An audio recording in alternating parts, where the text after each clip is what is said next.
last story, we saw how Woody landed his first date with Bo.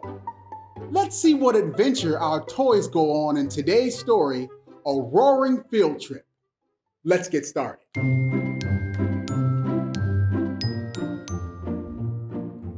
Andy's mom opened the door to his room and stuck her head inside. "Knock, knock," she said. "Laundry delivery." "Did you wash my solar system t-shirt?" asked Andy. "I want to wear it to the science museum tomorrow."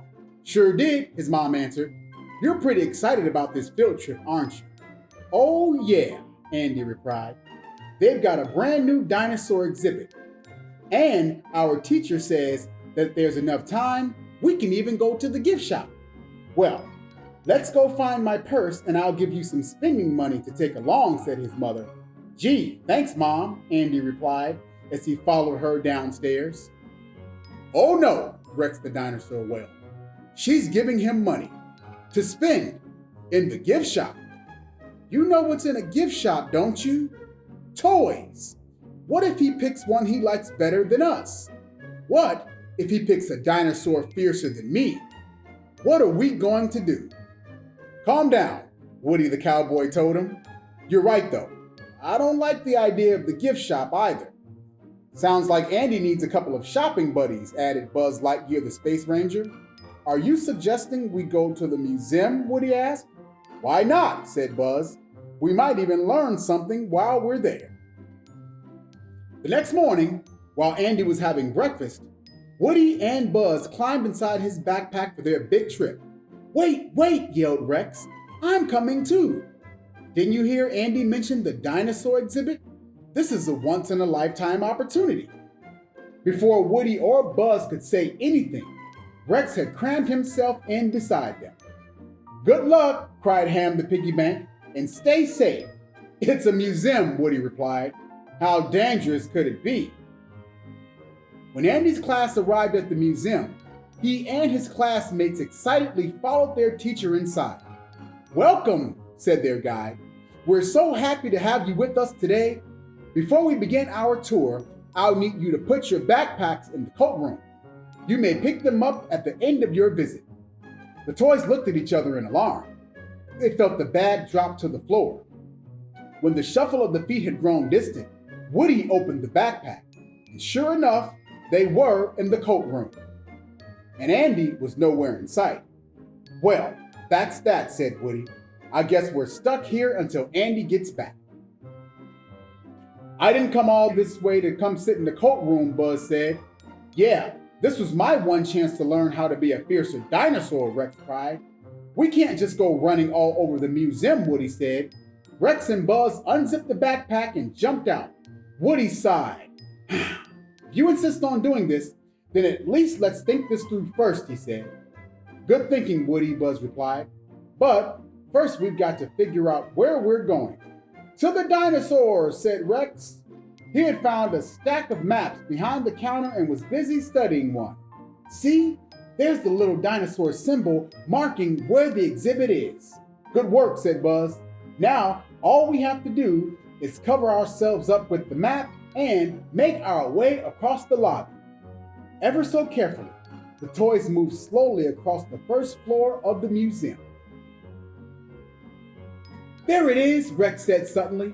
In front of them, behind a huge panel of glass, dinosaurs roared, flickered their tails, and munched leaves. They looked real. "Oh my goodness, it's even more magnificent than I expected," Rex exclaimed. "I've got to get a closer look." "No, wait," called Woody, but Rex was already gone. Seconds later, Woody and Buzz watched in horror as Rex appeared behind the glass. "Look, a tour group," whispered Woody. "Hi!" Woody and Buzz snuck into the exhibit and dove behind some plants, but Rex didn't have time to hide. Instead, he began to move stiffly in place, mimicking the other dinosaurs. "What kind of a dinosaur is that?" asked the boy, pointing at Rex. "I've never seen one so small." "I don't know," the tour guide answered. "It must be one of those newly discovered species." When the coast was clear, Woody and Buzz hustled Rex out of the exhibit and back under the mat. That was incredible, Rex declared. I think I finally have found my inner beast. I'm very happy for you, said Woody. Now, let's get back to the coat room. Just then, Buzz spotted a sign. Outer Space Exhibit. Let's go, he said. Before Woody could stop him, Buzz was jumping into a basket of a passing stroller. Woody and Rex dove into the tote bag of a woman heading for the escalator and soon caught up with Buzz outside the planetarium. Buzz, we don't have time for this, scolded Woody. Sure we do, said Buzz. Look, they're closing the doors. The three friends raced inside just in time. Phew, said Buzz when they were safely inside. The toys walked through the dark, empty theater and climbed into a seat. Suddenly, the ceiling lit up. Planets, moons, and stars moved in the sky above them. Wow, Rex whispered. It's beautiful. That, my friend, is our solar system, said Buzz.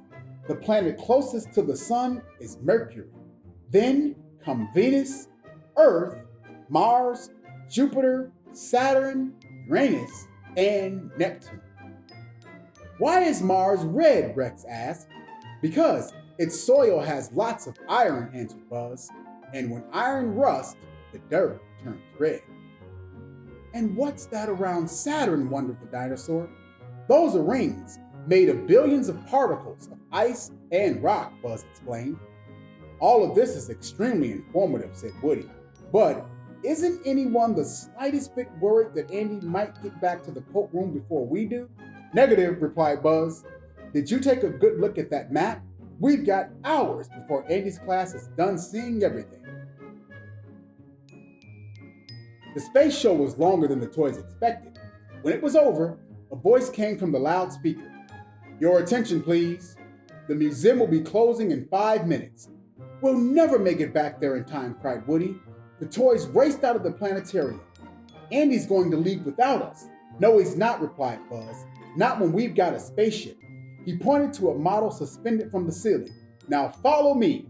The rest of the museum visitors had emptied out of the second floor by the time Buzz led his friends in a mad dash for the escalator. Just do what I do, directed Buzz.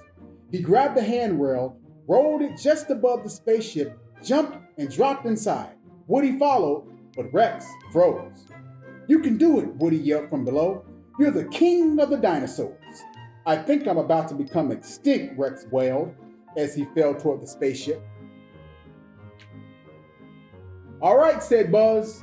Now, all we have to do is watch the front door for Andy's class. Here they come, shouted Woody. Everybody, lean forward, Buzz commanded. Slowly, the spaceship started to move. Harder, lean harder, he yelled. The spaceship picked up speed, zipping along the cable that attached it to the ceiling. Okay, said Buzz. We've got to wait until we're almost directly above Andy's backpack before exiting the ship. Exiting? Asked Rex. Don't you mean falling to our deaths? Now, shouted Woody. The spaceship was directly above Andy's open backpack. Abandon ship! The toys jumped, and seconds later, they landed softly on a sweatshirt Andy had shoved inside his backpack that morning. Thank goodness that child is never cold, Buzz said. Look, said Woody, when they were safely tucked into the backpack, a bag from the gift shop. What's in it? Rex asked nervously. The toys all looked at the bag, wondering what was inside. There's only one way to find out, Woody finally said. Slowly, he opened the bag. Well, Buzz asked. Woody broke into a grin. What do you know? It's a big roll of stickers, he exclaimed. Now, that's what I call a good choice, Rex said. Good, Buzz replied with a smile. It's out of this world. The end.